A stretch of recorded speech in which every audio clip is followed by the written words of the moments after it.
How's it going, YouTube? This is Wake Run Collapse. Today we're going to be doing a bit of a different opening. I've got some decks and some boxes and some other goofiness that's kind of been sitting in storage for a little while. So every other Friday or so, maybe every Friday until I get rid of them aside from my regular openings, I'm going to be doing little deck openings, like the two decks I have here today.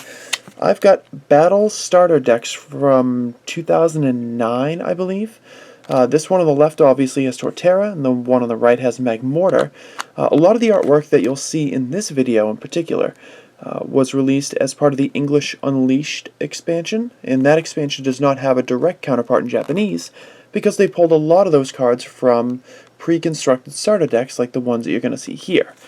I'm going to give you a tour of the Torterra one. You can see the World Championships insignia on the top right-hand corner. So there are probably some cards that were pretty good at the time in here. I'll show the Magmortar one real quick as well. There is also a Blastoise and a Raichu, which I will try to remember to upload next Friday so that you can get a look at all four of them. But we're going to get into the Torterra first. This is pretty old, so I'm not sure exactly how this is supposed to open. Maybe we can get it this way. They should be about 30 cards apiece, and I know there's a lot of energy cards in here too. So there's not much in the way of unique cards, which is why I wanted to do, two of them in a video. Let me get rid of that packaging. Do the same for the Magmortar, just so we can get rid of it. The easiest way to get into these is just slide your finger down the side and work the packaging open. That's probably the best way to do it without damaging anything. Of course, I'm not going to be keeping that type of packaging, but we might as well look at what these little booklets might have to offer as well. Here's your ancient little Torterra booklet, showing off the evolutionary line, the Tropius right there. Oh, it actually unfolds again. There's a lot of information in here. If you want to brush up on your Japanese, you can feel free to screenshot that. And I'll show the Magmortar one as well so that we can finish off with the cards. Probably indicative of there being a Ninetales in its deck as well. Just get a look there. And some more stuff on the back. That looks like pretty much a carbon copy of the other one on the back. We're going to start with the Torterra deck. Slide that right off the edge right there. I think we will sleeve the Torterra. It's probably the only holographic card in here. But again, I've never seen one of these open before on my channel or anyone else's. Not that they're especially valuable or rare, but they are cool. You don't get a chance to see them in Japanese very often. So the rest of the deck is going to be packing a Turtwig. There's another Turtwig. Oh wow, they're a little actually stuck together. There's your Grottle. There's your Stage 1. There's a couple of those. And there's a non-holographic Torterra as well. So I'll have to remember to keep that. Because they might be numbered. Yeah, they're probably numbered the same way.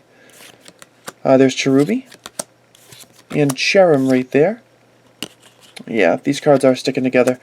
Here's a Tropius with some pretty cool artwork. A couple of those. This one, maybe this is Life Herb. I think it might be Life Herb. Yep, and then we've got a Pokeball, it looks like. Yep. That's pretty cool artwork on there. There's a Dual Ball. I did remember to look that up. As well as MC's Chatter, which I do believe opens up in a couple of decks of this style. You might see a card like this. Rest should all be grass energy, so nothing worth noting there. Unless, of course, you're into that specific artwork. But I do not believe that is in any way exclusive. Because we've seen that pretty much everywhere. So here's your Magmortar holographic card right here. Pretty nice as well. Leave them up, move them to the side, and go through the rest of the deck. Then we have a very colorful Magmar right there. Two of those. There's your non-holographic Magmortar as well. There's Numel. Two of those. Oh, you skipped over a little bit. There's your Vulpix. That's looking nice as well. Two of those, and a Ninetales. Beautiful card right there. If I make a future top X Ninetales card artworks, I'll try to remember this one. Let me see. Engineer's Adjustments, is that what it's called? I think that's what it is.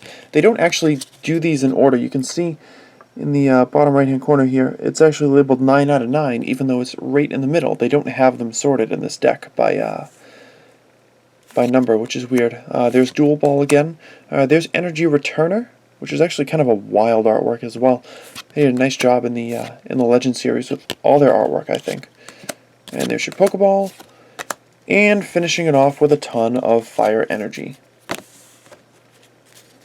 Like I mentioned before, I'm going to try to upload the Blastoise and Raichu versions of these decks next Friday, but I hope you enjoyed these. Make sure you hit the like button if you did enjoy it. Make sure you're subscribed if you want to see more Japanese Pokemon content. And I'll see you guys tomorrow for another episode of the Booster Pack Frenzy.